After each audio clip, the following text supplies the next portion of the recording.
morning. Today's lecture is on COVID-19 and beyond. Here I will be talking about the virus, disease, diagnosis, treatment and future implications of COVID-19. I am Professor Fasiha Noordin from University of Peradeniya. First of all, I am truly grateful for the ICBT campus Kandy for inviting me to share what we know about COVID-19. And I do believe that we are socially responsible for educating the public and also people that are interested to learn about these kind of evolving scenarios. COVID-19 summary that I have given you here is taken from the WHO's page that appeared in March. And how we know about COVID-19 is the story of unknown cause of pneumonia detected in Wuhan, a city that we all came to know about a lot about after the COVID-19 epidemic. And the first report went to the WHO's country office in China on the 31st of December. And then what happened? The outbreak was declared as a public health emergency of international concern on the 30th of January 2020. Then on the 11th of February, WHO announced a name for this disease. And this disease is caused by a coronavirus, a new coronavirus, also called a novel coronavirus 2019. So therefore the disease is coronavirus disease 2019. That is what we called COVID-19. Then what happened? I will not forget that date, my birthday, 12th of March 2020. WHO declared a COVID-19 global pandemic announcement. And since early March, after this happened, you all will recall also in our country, I truly clearly remember that on the 13th, 12th was a Thursday, on the 13th it was a Friday, that suddenly we were working in the university. We were asked to come for a meeting to close the universities since the 13th of March. And so was true for the schools in Sri Lanka and for many schools and universities in the world as well. So therefore, since early March, countries around the world have been introducing more severe measures, maybe what is called lockdown principles and implications as an effort to control the spread of the disease. And then measures like physical distancing, also we called social distancing, closing of all public places happened in that time in order to prevent the spread of this new disease. After that summary, I'm going to tell a little bit about coronaviruses as a whole, because I told you very briefly COVID-19 is caused by a novel coronavirus. We will talk about that later, but what we know about coronaviruses, are they new? Have they been around in the world? So coronaviruses, this is for the students that are learning, will be of importance for you to know about the history and the classification of coronaviruses. Coronaviruses are members of the family Coronaviridae and the subfamily Coronavirinae, and shortened form is COVID. Now the virologist like me all the time talk about COVID. So when we talk about COVID, other people will find out, think about what this person is talking about. So now most of the people know about COVID. So we will learn about COVID subsequently also. So COVID causes normally respiratory and intestinal infections. So when I say respiratory tract infections, something like a cold that you would have had, and influenza, something like that, they cause similar type of respiratory infections.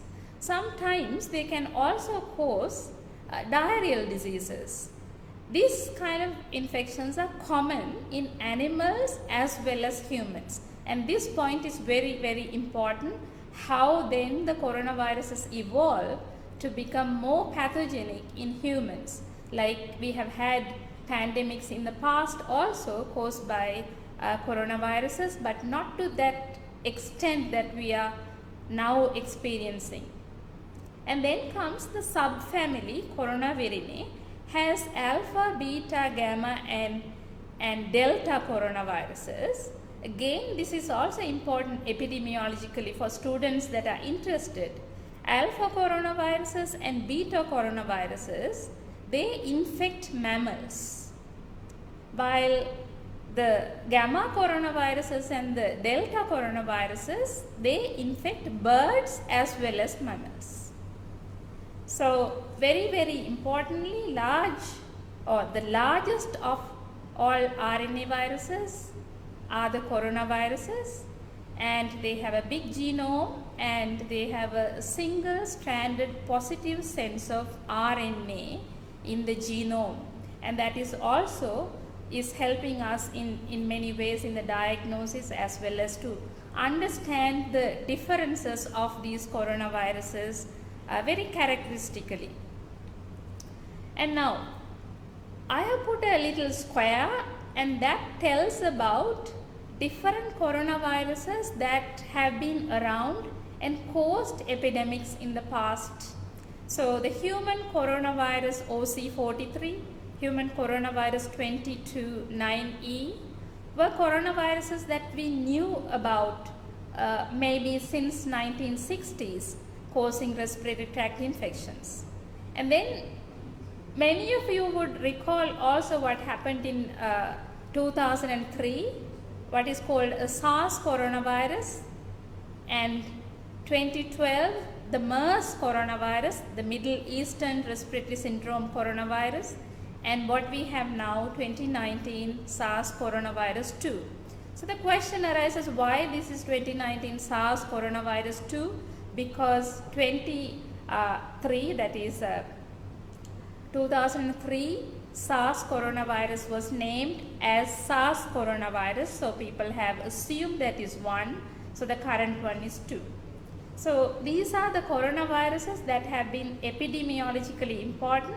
The one that I have marked in red are the ones that have caused epidemics, including the one currently on the plate. Now, SARS coronavirus 2 causes severe acute respiratory syndrome like the SARS coronavirus of 2003. Now this is named as coronavirus 2 because we have had one before. Then this virus is a novel coronavirus. We have passed maybe more than 7 months since the introduction of the virus in Wuhan in late 2019. Still we are learning about the virus. We know about the virus to some extent, but new informations are also coming on a daily basis about this virus. Now, also you could recall at the time it started, the media were very active in telling about what could be the probable source of the virus infection then, and people retrospectively worked on it to assume what could have been the source of the infection.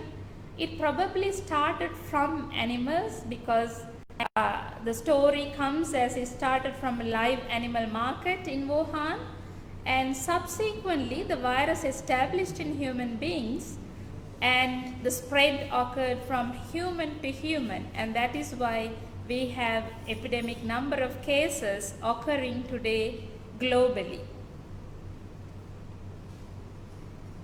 Now, how you would be thinking how the virus from Wuhan went to different places in the world.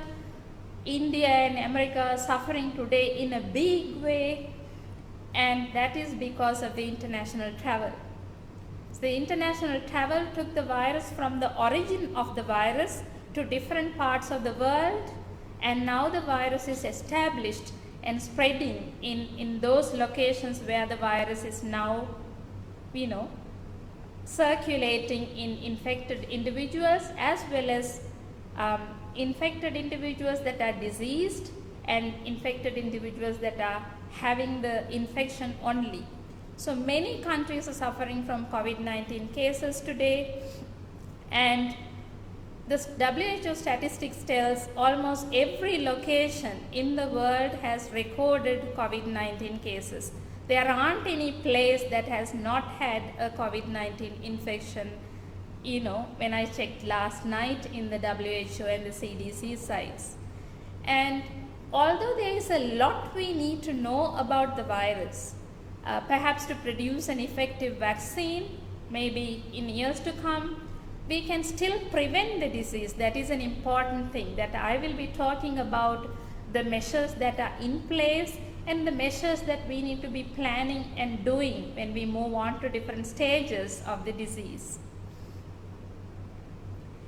How does the SARS coronavirus 2 spread? People are infected from other people through close contact. I'll show you in the next slide about the close contact. When I say close contact, that is like living in the same household, that kind of a close contact. And it spreads mainly through respiratory droplets that are created when we speak, talk, cough, sneeze. And those are the normal ways by which these droplets pass to the air or surfaces around us, or to the person maybe sitting or standing next to us. And people get infected when the droplets enter the nose, eyes, mouth, or through inhalation, that we inhale the droplets in the air when we breathe in. So those are the routes by which this virus gets into a human being. So therefore, by touching contaminated surfaces, if this surface is a contaminated surface, by touching surfaces that may be housing droplets that would have come from people that coughed or sneezed or talked closer to the surface. And putting the hands to those surfaces and then touching the face through the hand, pass the virus to the face and to the nose, eyes and the mouth. And that is how the virus indirectly goes from fomites or inanimate surfaces. And some people have been infected following contact with infected people with minimal symptoms. Sometimes like we have flu-like symptoms, but then it doesn't go further, so we recover. Something like that is a minimal symptom. Or sometimes no symptom at all. They are infected but they are not having symptoms. And such infections are called asymptomatic infections. And there is also an important point to remember, that these aerosols that are created are so powerful in terms of having the virus is when it's coming from a symptomatic person, that means infected and also having the disease. Whereas those that are having infections but maybe putting out the droplets, but their droplets may be in terms of virus inoculum having less number of or less amount of virus in those droplets. So therefore, very important, symptomatic people excrete virus particles in the droplets in a big way. So therefore, symptomatic people, when people become in close contact with symptomatic people, they have to take precautions. So this diagram tells you what I said previously. If you look at the slide here, the infected individual from whom the infection can go to the other through close contact, that is through the respiratory droplets. So when the respiratory droplets are put out, the other person can inhale the droplets so that they can get the infection, or forcefully the droplets getting into the other person. So there can be infection through that way. It is called inhalation or the spray of the droplets to the person. So if the person who is getting the spray or inhaling the virus particle in the air, if susceptible, he or she may get a symptomatic infection or an asymptomatic infection.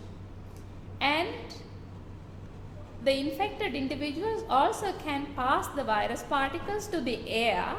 So then by inhaling the air, the virus particles can get into the other. So that is through inhalation. So that is through the infected air. And when there is a community spread, that route will become more prominent. When there is no community spread, that is a thing that goes mildly, because if people are not putting the virus particle to the air is safer. The air will not have the virus particles even if they inhale the air in the vicinity. Now, the third method or the mode is deposition of the virus from the infected to surfaces. Surfaces that we often touch, the doorknobs and maybe the keyboards of computers, or maybe tabletops when you work in the laboratory benches. So in the healthcare environment, different surfaces that are to do with the healthcare environment can have the virus droplets deposited on the surfaces. So by touching the surface, one can get the virus, and by touching the face with the contaminated hands, a person can actually pass the virus to the nose and the mouth, and thereby there can be transmission. So therefore, in summary, SARS coronavirus 2 is transmitted through these routes that are very common to any other respiratory tract infections or respiratory viral infections. So now the disease, because I said I will be talking about the virus and then the disease. I have talked about the virus and the nature of the virus and how the virus is transmitted. Now we will move on to look at the disease called COVID-19, the coronavirus disease 19. Very, very important, because it's very difficult to differentiate a person clinically having COVID-19 or any other respiratory tract infection by a clinical examination by a physician. Apart from connecting to the outbreak or epidemic or pandemic situation, travel history, and other case definitions that are met. So symptoms of this infection mimic any other viral infection, respiratory viral infections. So symptoms start about 1 day after exposure. That is, if a person has inhaled or got a spray yesterday, today the person may start to, or the onset of the illness may start today.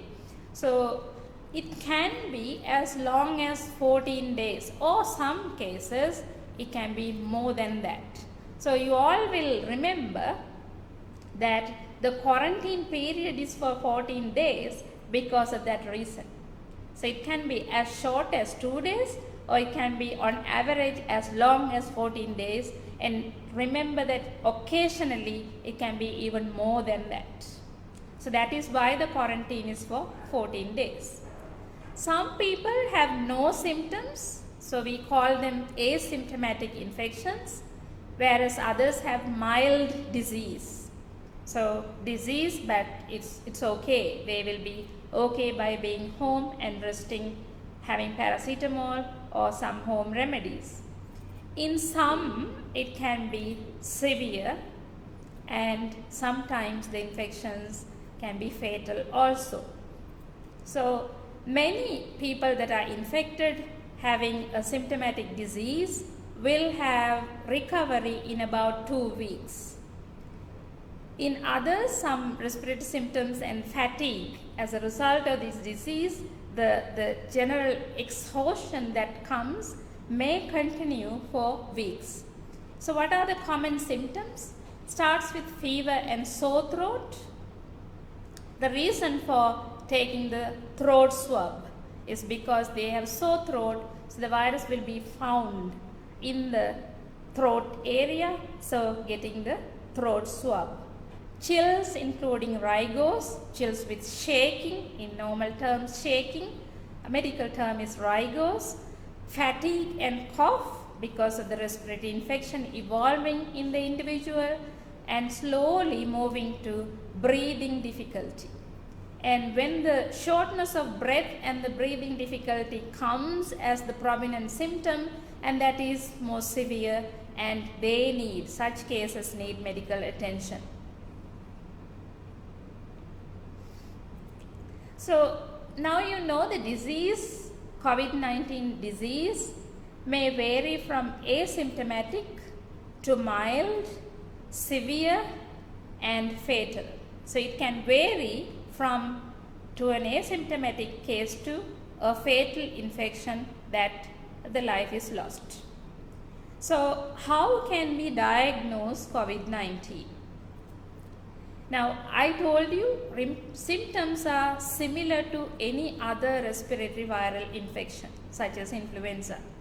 So apart from the situational analysis, it is very difficult to identify clinically whether it is COVID-19 or any other respiratory tract infection. So therefore, laboratory testing is needed in order to confirm a COVID-19 case or a case infected with SARS coronavirus 2. So what are the samples that are used for the laboratory testing? Nasopharyngeal aspirate is the ideal specimen. So there are practical difficulties in collecting that specimen. So widely used specimen today is throat swab. So putting a swab to the throat and getting that swab and sending it to the laboratory with precautions and the correct request and also the correct packaging. That we are not talking about that how to collect and send, but people that are trained will be coming if the cases are in the quarantine centers, collecting the throat swab and taking to the testing laboratories that are established in our country in many places or centers, including the airport. Likewise, globally also there are, countries have established testing centers according to the convenience and the practical need of the places. That means different countries have different testing laboratories and systems in place. Nasal swab is also used in places where one couldn't correctly collecting the throat swab. So therefore nasal swab also can be used. In some cases, confirmation later, particularly for releasing people to the normalcy, that is releasing people from quarantine centers to their homes or workplaces, might need serological testing, but that may not be practiced in our country, but in other countries that is also practiced. Particularly in Hong Kong, they do test people that are PCR negative and are confirmed to be sending home, and they are tested for the serological evidence for seroconversion that is helpful to release a person from the quarantine center to home. And what happens with these samples when the samples are reaching the laboratory? Laboratory technical experts and the technologists, laboratory scientists and the virologists are working very hard in our country as well as in other countries in the testing laboratories. What do they do? They receive the sample under special protection environment. So for the workers as well as for the laboratories, they wear personal protective equipments and also having special conditions in the laboratory, they extract the viral RNA from these specimens. So some of the students would be wondering how the viral RNA extraction is done. So you all would have learned or maybe are going to learn.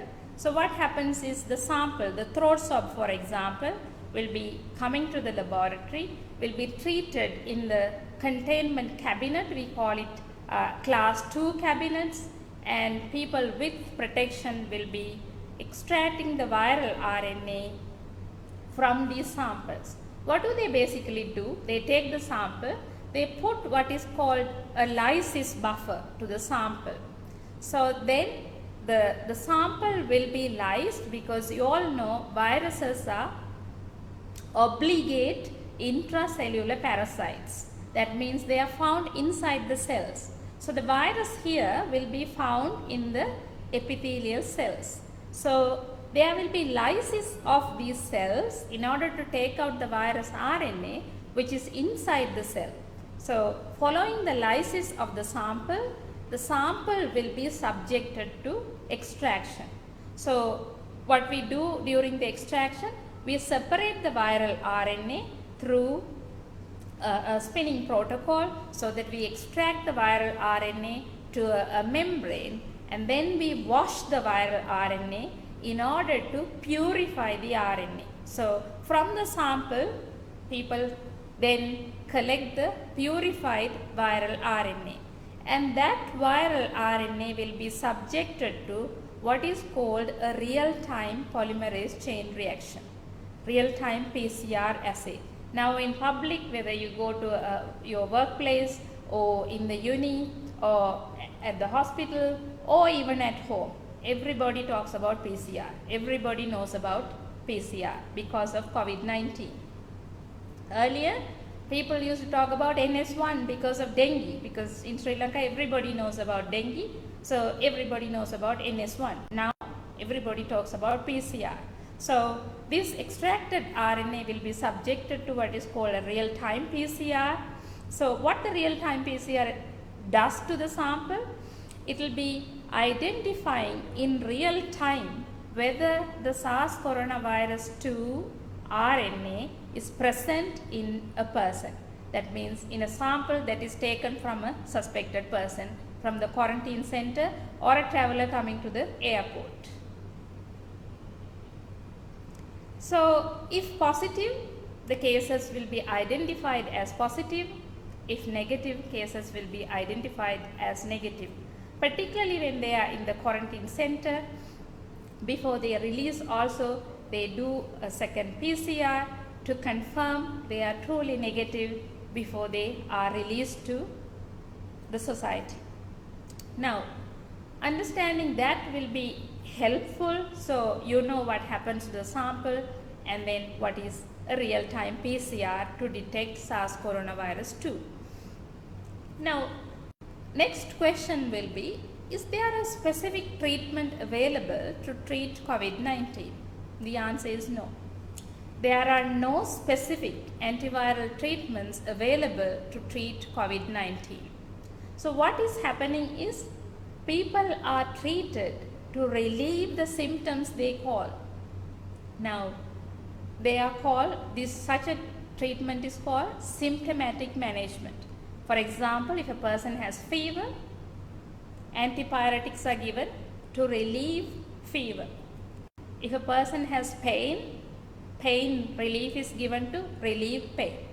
So this is how the management goes. So we learned about the infection can be with mild symptoms. So when a person has mild symptoms, treatment will be that level, okay, relieving the fever and the pain.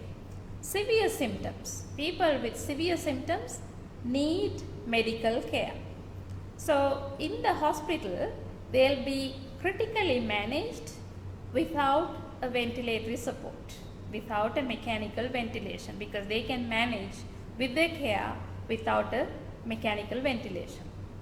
Further, evolving or worsening of the infection may warrant ICU care with ventilatory support. So those are severe infections, and that is where most of the case fatalities come from. Not from the majority of the cases that go as mild infections with mild symptoms like any other respiratory disease, respiratory viral infection. So also another point to think about, who gets severe symptoms and what determine, some people getting a mild diseases whereas other people getting so severe disease. If a person is healthy, fit, a competent immune system, can manage. It goes mild. If a person is naturally older, that is older age, a weaker immune system, older age also has other comorbidities like cardiac issues, diabetes, any other comorbidities in a person who is older actually make the person at a high risk level for COVID-19 severe disease. So that also I hope you all know about that, because now most of the people in the public know about COVID-19. Also, there are evidence now coming, males are more affected than females, and that is true for many viral infections. Maybe because of the males being in the outdoor very often, and also most of the time, particularly in the Asian countries, smoking habit is very common among males compared to females, and that also make males more prone to get the infection and sometimes unfortunately severe infections. So the male gender is also identified as a risk factor, and that is true for our own country as well. Whoever died are majority are men compared to other countries. Also the same statistics prevail.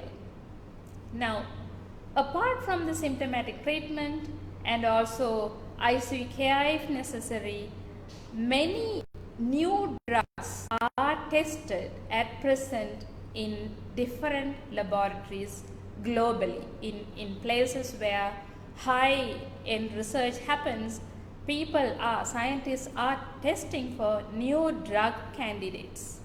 And we hope that will actually come to people at least maybe in a few years' time. Now, another thing that you all also would have, particularly students would have known about a few drugs that were made available for people. That is, this protocol is called recycling of drugs. That is, drugs that are known to treat or known to be available for treatment for certain other diseases can be used for different infections. Now, in that category, here I have put a drug called flavilavir. Flavilavir is an approved drug in Japan for treating influenza, and that drug has been approved in Japan to treat COVID-19 infections. Okay, that is in Japan. And chloroquine and hydroxychloroquine, and these are two drugs very well known to treat for malaria and arthritis. And these drugs have been approved in China to treat SARS coronavirus infected severe cases. At present, these drugs are under investigation by the Food and Drug Authorities, we call it FDA in the United States, to give a wider approval for these drugs, and people can choose to use or not to use, but the FDA as a general authority for global drug passing, they are exploring to approve these drugs for treating severe infections. Remember that these drugs have not been used to prevent infections. Very, very important. They are given for treatment, not for prevention, because there has been cases when these drugs were used to prevent infection, there has been deaths, particularly in the United States. So therefore, caution is that these drugs should not be used to prevent infections. So now, for any infection, prevention is better than cure. Whether the cure is available or not available, prevention is better than cure. So how can we prevent the spread of SARS coronavirus 2? Simple things. Doing simple things protect lives. Washing hands. Hand hygiene has been made available, or advised by the microbiologists in a big way to prevent many other infections. Now the coronavirus 2, the SARS coronavirus 2 has made that compulsory in all the institutes. So the positive aspect of emphasizing the importance of hand washing is actually done by COVID-19. Sometimes you get good coming from the bad. So that's a good thing, that hand hygiene is now widely accepted. Everybody will wash hands when they walk into the supermarket, whether when they walk into an educational institute, whether they will walk into a hospital, wherever they walk into, they will wash hands. Very, very important. Simple measure, prevent the spread of infection. If soap and water is not available, alcohol-based hand sanitizers are available and people can use them. And also practicing respiratory etiquettes, that is covering when people sneeze and cough, so that not allowing the respiratory droplets getting into the air or to a surface. Using tissue or using even the sleeve will help to contain the virus. And also throwing the tissue to a dedicated bin and washing hands after using the bin or throwing the tissue is also important. Wearing a mask, so one can wear a medical mask or a fabric or a cloth mask in public places when it's difficult to maintain that distance that is necessary to prevent the spread of the virus. And that length is emphasized by the CDC as 1 to 2 meters, WHO at least 1 meter distant from the other person who is sitting. Minimize touching shared objects like the tabletops or the mouse shared by other people, keyboards, toilet doorknobs, wherever you go, doorknobs and common areas, touching those places. Avoid touching or minimize touching those objects like light switches, door handles, so that you can actually avoid getting the virus, if any, from those surfaces. Wash your hands or use sanitizers. Now I'm putting this second time because you should not think that I have washed in the morning, that is enough. So you have to make sure that you wash frequently, at least every 30 minutes. Hand washing is important. And also not touching the face after touching the surfaces. Cleaning and disinfecting places frequently, these common areas frequently, also will help to spread the virus, help to prevent the spread of the virus. And also not sharing food, drinks and personal items, including mobile phones, in workplaces, because people are very used to share those things in the workplace. So they have to be very careful during the pandemic situation. They should not do such things. So they have to go to lunchroom at different times and eat with minimum number of people in the tea room, so that crowding places are also not recommended. So avoiding exposure. So this is what we are all practicing. How to maintain social distance. So, people in the community, in our societies, we get closer to the other. Now, COVID-19 has made us compulsory to have that space between the next person. So, at least 1 to 2 meters away from the other wherever we go, inside the public bus or in a queue in a bank or getting into your workplace, wherever you are, always make sure that space is maintained. And also avoiding activities that involve large group of people. That means overcrowding places is not recommended. Avoid shaking hands, because hand washing after touching the surfaces. So therefore, we should not shake hands. By shaking hands, we get what the other person has in the hand.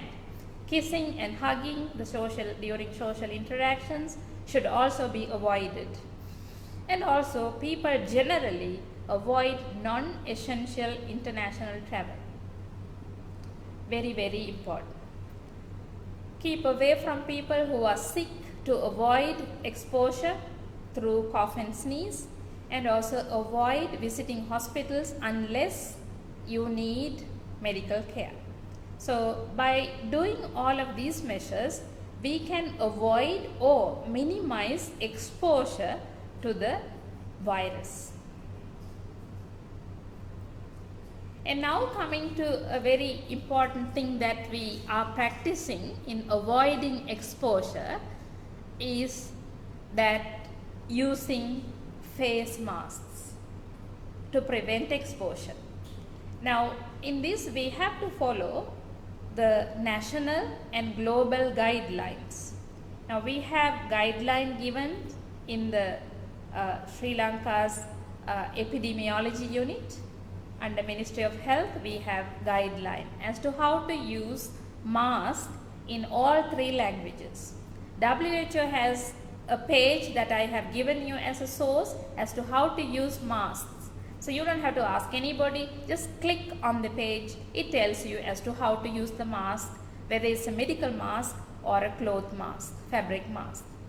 So wear a mask during a face-to-face contact with others. When social distancing cannot be achieved, mask is a must. If you are in high-risk groups, with the high-risk groups, when caring for a sick person within a healthcare facility or other public spaces, we must wear masks. Remember, very, very important, masks alone do not protect. Masks come with other hygienic measures like hand washing, social distancing. So we cannot be having a false sense of security that I am wearing a mask, that I am protected. Masking must come with other precautionary measures. Mask reduces the risk of the wearer spreading the virus. Now say for example, I have a respiratory tract infection. By me wearing the mask, I am not putting out the virus that I have to the society. So that is where the mask is an important thing. Anybody that is suffering from a respiratory tract infection must wear mask at home also during the pandemic time, so that you are not spreading that virus. It can be a flu or a common cold, a rhinovirus. You are not spreading that to other members at home. So therefore, any information about wearing mask and how to use mask, how to clean mask are available in the site that I have given beautifully. So you can at your own time look into those videos and learn about mask wearing and mask care if you have any doubts. Now, very, very important. Are we ready to face the challenge in COVID-19?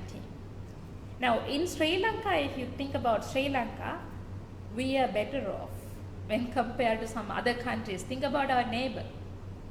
India is suffering in a big way, but we are better off. But we have to be cautious. So therefore, we must prepare ourselves, our family and friends, in case of a second wave. How will we be facing it? Very, very important. And we must know our local health help available and also the national procedures, because COVID-19 pandemic is handled much better in our country using measures by the Ministry of Health and giving different help to the public.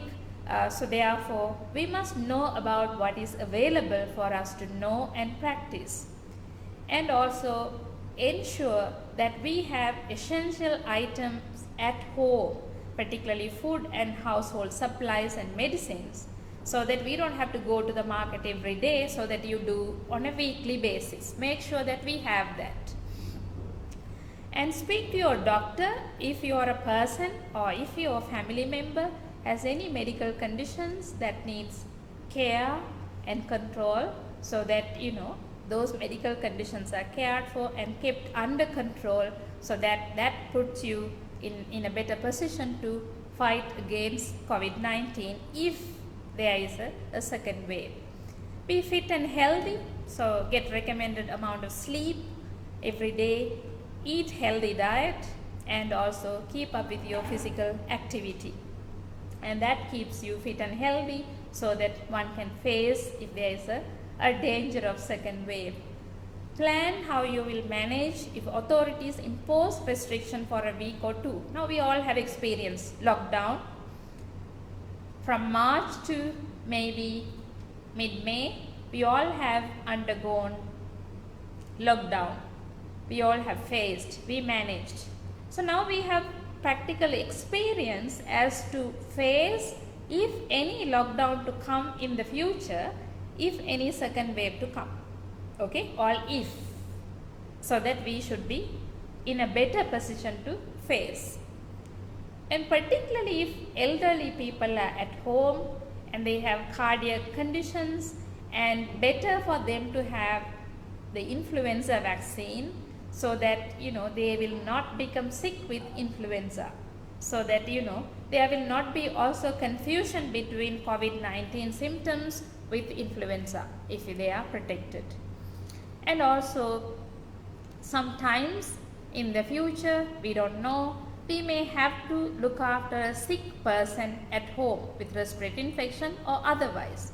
So we have to be prepared to do that as well, because we all have homes and families, households, so there can be a person or many that become sick that we have to take care of. So that we have to have a plan as to how to face a challenge if there is a second wave, as well as how to maintain the status that we are experiencing now in that level so that we won't have more infections added up. So if we get sick, if somebody gets sick, stay at home, do not go to work. And that I think most of the people are practicing. Most of the administrators are also instructing their people, employees, if they become sick, better to be home and monitor the condition, and unless and otherwise they are fit to come to work, do not come, which is good. And also covering the coughs and sneezes, I am emphasizing that again and again and again. Particularly if people become sick with respiratory infection, they must do that, and also washing hands. Seeking medical attention if symptoms worsen, and let the doctors know, and to have what is to be done to tackle with that illness. And also wearing a mask when visiting a healthcare facility or private, healthcare facility in the state sector or private sector, and also making sure whenever possible using a private transport, so that we are not mixing with many people when we are sick. When we go to seek medical advice, better use private transport, not a public transport. This is if we get sick, if a person gets sick. Now, this I got later at night, last night. So this is where we are in COVID-19. Perhaps you can tell today. Now that is 20th of August, that is yesterday, around 8:30 p.m. this report was put in the epidemiology unit, Ministry of Health website.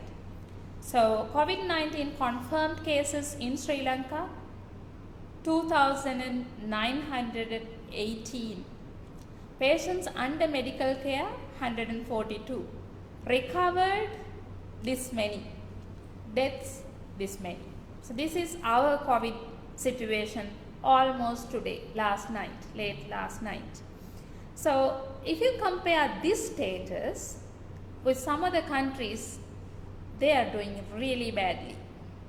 Really badly. So therefore, we must do our precautions as we have been doing to maintain this, so that we are not get into troubles in the future.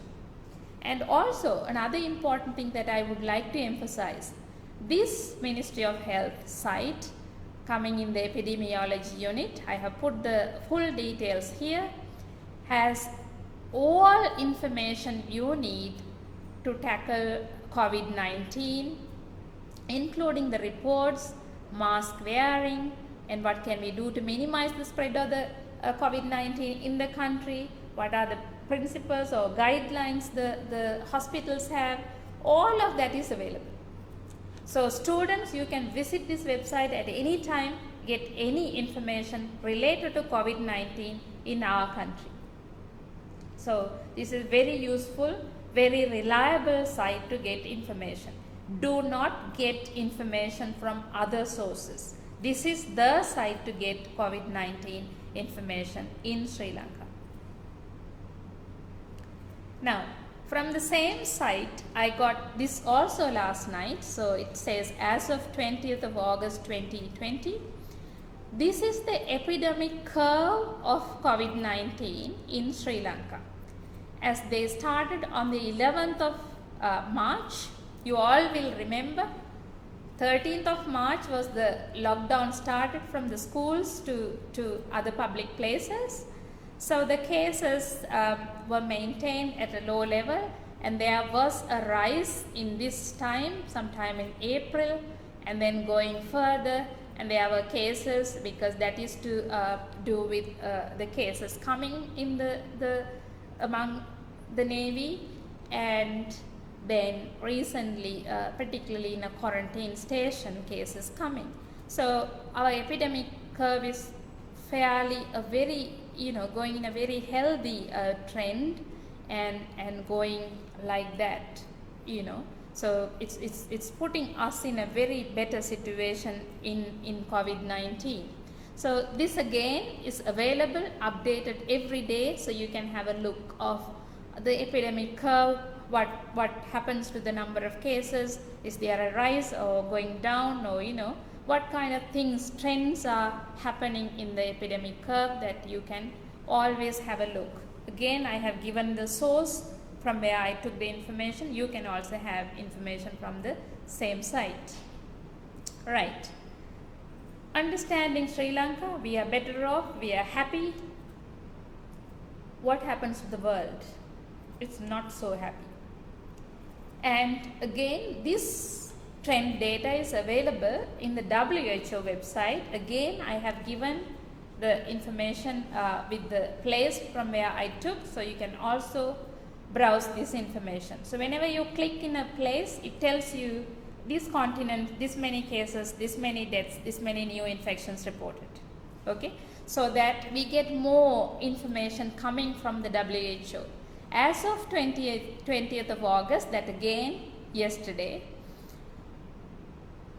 something like 22 million plus confirmed cases of COVID-19, including 782,456 cases of deaths reported to the WHO yesterday.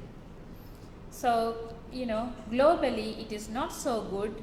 So that is why we have to be careful. And this is a slide that I took from a lecture that I did in February to the medical students when I did the respiratory virus lecture. And this is a data that I took on the lecture day, that was 9th of February. 9th of February, if you see, at that time the global cases were 37,000 something. Now you see, having gone to almost 23 million today is a thing to think about, the power of this virus and the power of the spread, and and the impact it has on humanity in general, affecting many things in lives of people globally, and of which China had almost all the cases. Apart from outside China, only almost 300 confirmed cases, and one death outside China on the 9th of February, whereas on the 20th of August, almost 800,000 deaths, almost. So this is an evolving thing. So, you can see the impact of the virus. So, they are very powerful.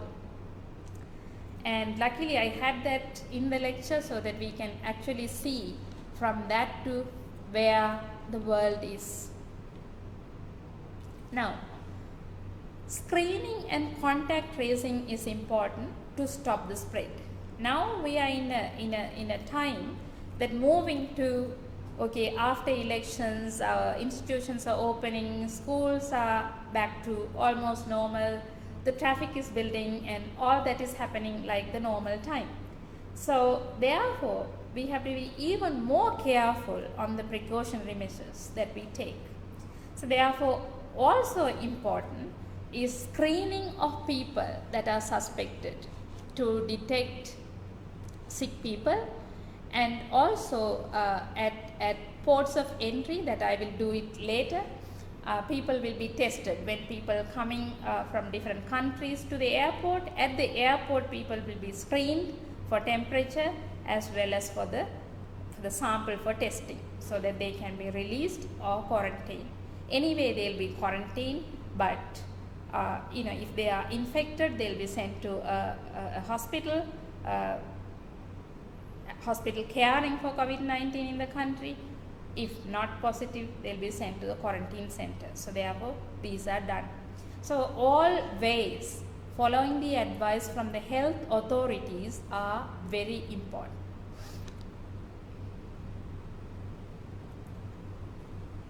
Another important thing, I find this one very important for people, including me, coping with stress that the COVID-19 poses on us as people.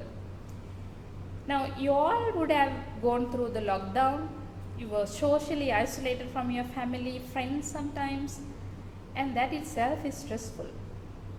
For students, courses not happening on time, exams are not happening on time, not seeing your friends, not studying, you want to do that, this, everything itself is a stress.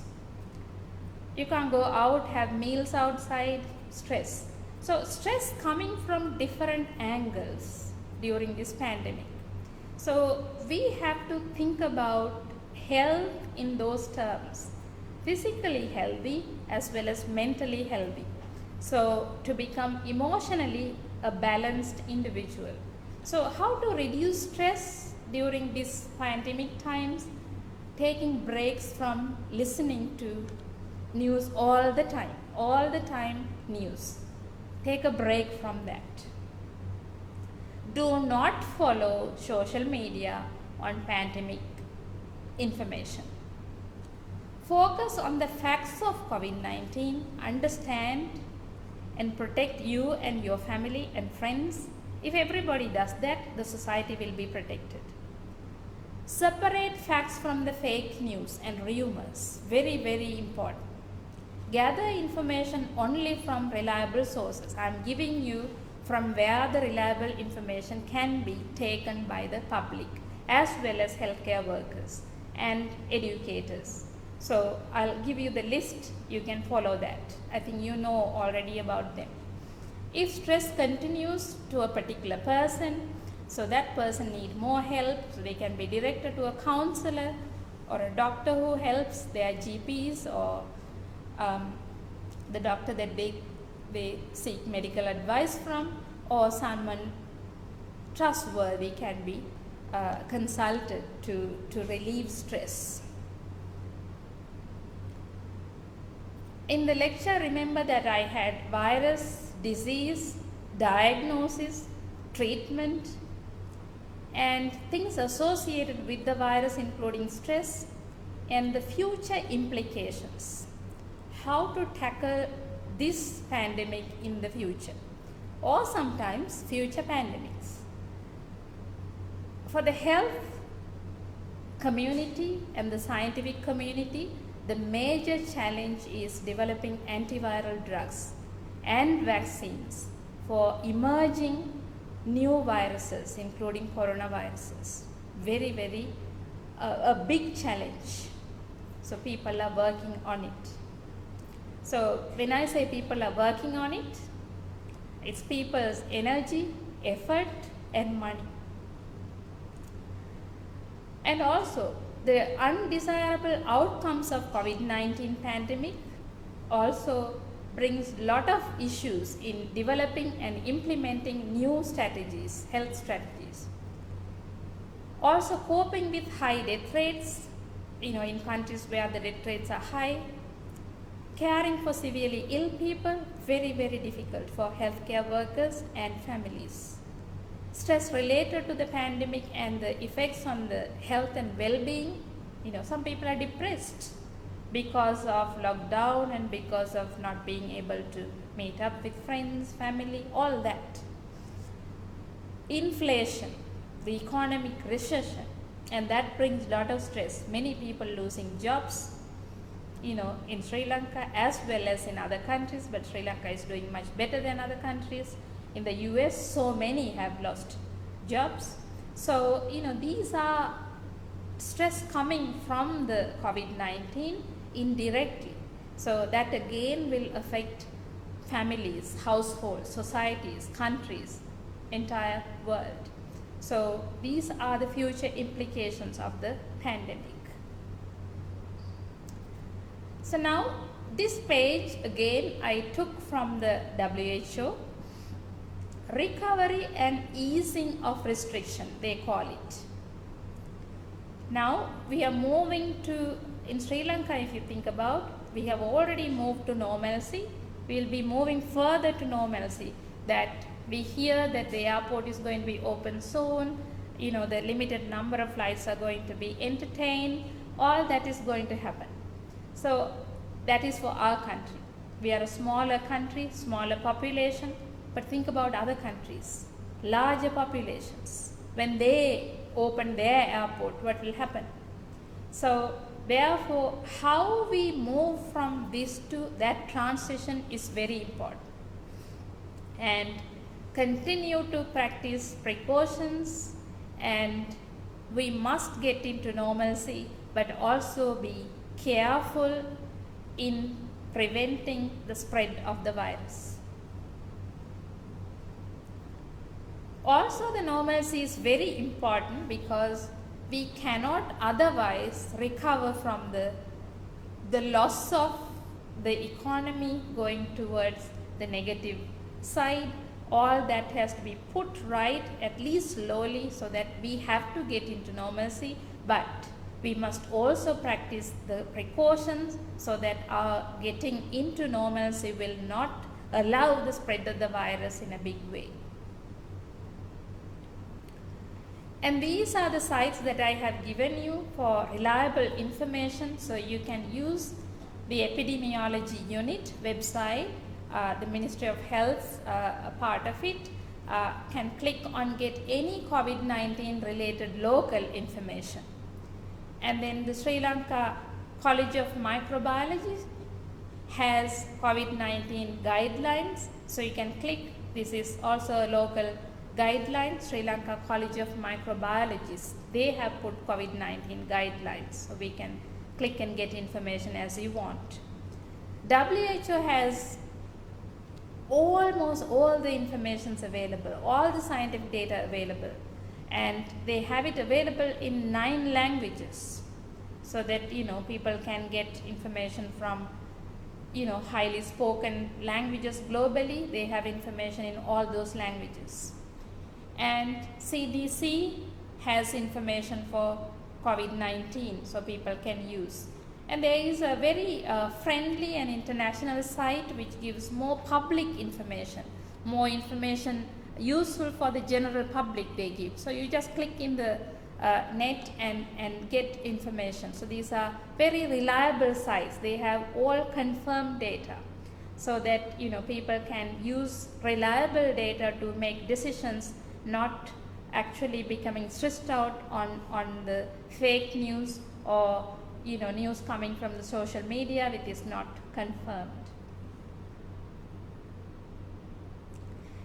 I have done what I thought will be useful for students and other people that are interested in the topic, as well as the public. If you have any questions, you can ask. I am very happy to answer questions from the audience, so that the public can also be getting the benefits from the questions.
Thank you very much, Professor Nuruddin, for your valuable presentation and such a valuable information for our students and for the general public.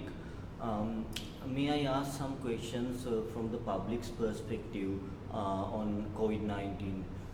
Usually now we see in Sri Lanka, patients are recovering. So I think public might want to know whether the chance of the person getting second COVID-19 infection. Can you explain the scientific basis and the chances of a person getting a second COVID-19 infection? Very interesting question. COVID-19 is primarily caused by SARS coronavirus 2, I told you. Also, I told you this virus is an RNA virus, and that has more what you call chances for mutation.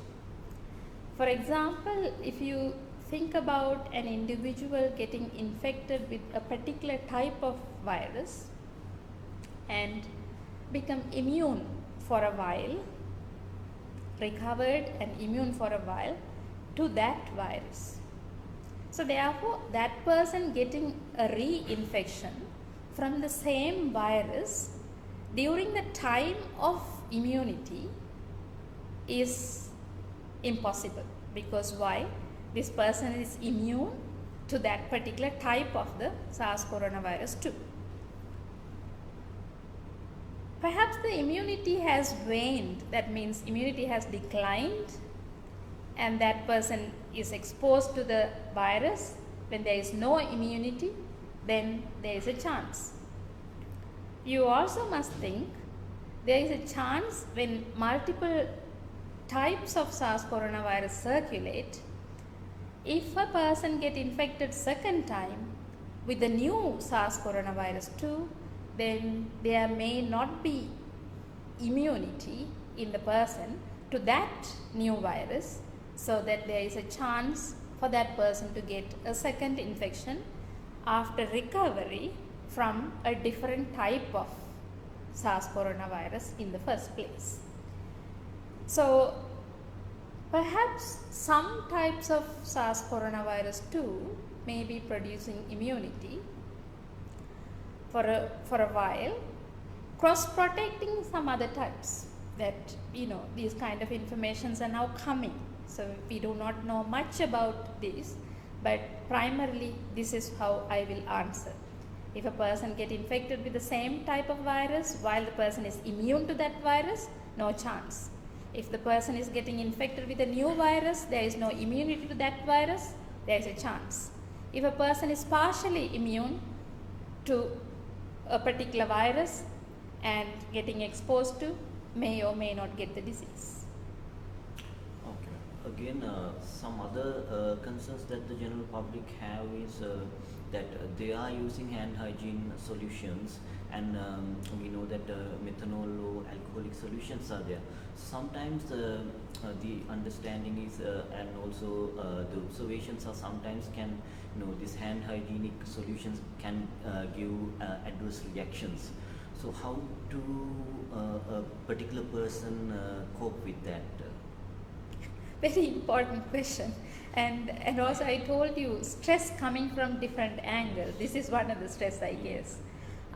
So now public places like whether supermarkets or banks, everywhere you see this soap and water or liquid soap and water, or the sprays available, the spray bottles available so that you can hand sanitize. We must take this very carefully. When your hands are non-sweaty, clean, normally the irritation in the hands are less, isn't it? Yes. As being a warmer country, now in the last few days, very warm, so we sweat, okay? Yeah. So we feel a bit, uncomfortable in the fridges, so that, you may go and get the spray and put it on top of a, soiled or unclean hand, then the irritation may be high. Yes. So therefore, we have to be very carefully doing what we are doing. We have to clean hands and physically feel comfortable also, so that the hands are clean. Yes. So when the hands are clean and then you put the spray, it's better, you can tolerate better. It is also important to understand that, in some people, frequent hand washing can contribute to hand drying and irritations. So therefore, they have to use moisturizers to soothe. So any hand moisturizers available or body moisturizers available, you can have it in your handbag and use. So it is a bit of a balance that has to be maintained by public, and we have to be clean first of all, and use the hand sanitation and frequent hand washing. If you think you're drying, your hands are drying, better to use the normally available moisturizers. That will comfort the hands. Now I remember in Australia, when I was working in the laboratory, every hand washing point will have a moisturizer, so that you wash when you go out, you also moisturize your hand, so that you feel comfortable. Yes. Further, madam, for our students who are like a scientific community, the basis of vaccination, if you are able to brief about the scientific and medical basis of vaccination and the drugs that might be in the development, that would be, I think, helpful for students who are learning also. Yeah. So if you that is an important question for students and people learning. Yes. If you think about vaccines as a whole, general, now we talk about vaccines against viral infections, that we have different types of vaccines, and we have controlled some of the infections because of the impact of the vaccines. Now think about polio, think about smallpox, that is no longer there in the whole world because of the power of the vaccination. Polio is almost under eradication because of the power of the vaccination. Measles, mumps, rubella, very low number of cases because of the impact of the vaccine. So what are the types of vaccine we have? We have live viral vaccines. So we call them live attenuated vaccines, meaning we have the live virus, but the vigor or the aggressiveness of the virus is reduced, but the immunity, the ability for the virus to prime the immunity is maintained. So measles, mumps, oral polio vaccine, all of them are live attenuated vaccines. Of all the vaccines, live attenuated vaccines are very good in inducing immunity, in priming immunity. However, certainly you cannot use live attenuated vaccine for all the infections. Now if you think about rabies, can we use live attenuated? No, because you don't want to take that risk, because rabies is highly fatal. So the vaccine that we use for rabies is a killed vaccine. So polio, now after we move on to a transition, certain types of polio vaccines we are using inactivated polio vaccine. So different countries are using live plus inactivated for certain types. So likewise, vaccines are different, um, and and they induce different levels of immunity. Of all the vaccines, live attenuated vaccines are the ones that prime good level of immunity and immunity lasting for a long time. And if you think about infections like hepatitis B, human papillomavirus infection, there are genetically based vaccines available. So they are now giving good immunity for a longer length of time. Likewise, if you move on further to respiratory virus infections, up to now, what respiratory virus has a vaccine against the virus is influenza. So influenza, if you think about influenza, whether it is H1N1 or H5N1, because we have had almost a pandemic in 2009 and 2010. So influenza virus vaccine is actually developed every year. Why? The circulating type of the virus is different in the world every year. So the WHO monitors the virus activity, including in our country, and get the report of the circulating viruses, influenza viruses, and design a vaccine for the year so that people will be immunized with the new vaccine every year for influenza. So if you think about influenza virus, some of the properties of the influenza virus is much similar to coronaviruses. Some are different. What are the basic similarities? Both of them are RNA viruses. They are more prone to mutations. They are more prone to genetic changes. So, and therefore they have different types. And for us to develop an effective vaccine for SARS coronavirus 2, I think it will take time. People are working on different projects. So when an effective vaccine for SARS coronavirus will be available for people? Question mark. We do not know. But people are working. The positive side, people are working. So therefore, we will wait and see. Some of us may witness the availability of the vaccine for coronaviruses in the future. So we will wait and see of the developments in the vaccine research against coronaviruses, because what I know about vaccine research is that HIV started as an epidemic in 1980s. Even today, do we have a vaccine against HIV? Answer is no. Billions of dollars being spent on HIV vaccine research. Think about dengue. We are highly affected. Vaccination or many vaccines under trial. The vaccines that were licensed in countries having results that are not so promising. So therefore, first of all, we have to think about these different stages. Developing the vaccine is one. Whether that new vaccine is going to confer good immunity, next stage. If it does, good. If it doesn't, go back to the scratch. Find new candidates for vaccine. And this is the story of vaccine research. So therefore, the question has to be, when and what is the status of research for coronavirus vaccines? I don't think it will be available by end of the year or next year. We don't know. Sometimes maybe. So, this is where we are on vaccination.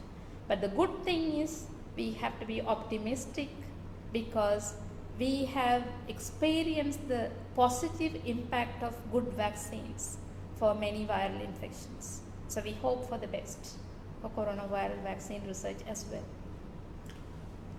Okay, madam. Thank you very much for your valuable presentation, and we look forward for such similar events with you and with ICBT. So thank you very much for your valuable time and for sharing the valuable knowledge with our students and with general public. Thank you very much, ICBT campus and all the staff for the invitation. And I hope you enjoyed the program. Thank you.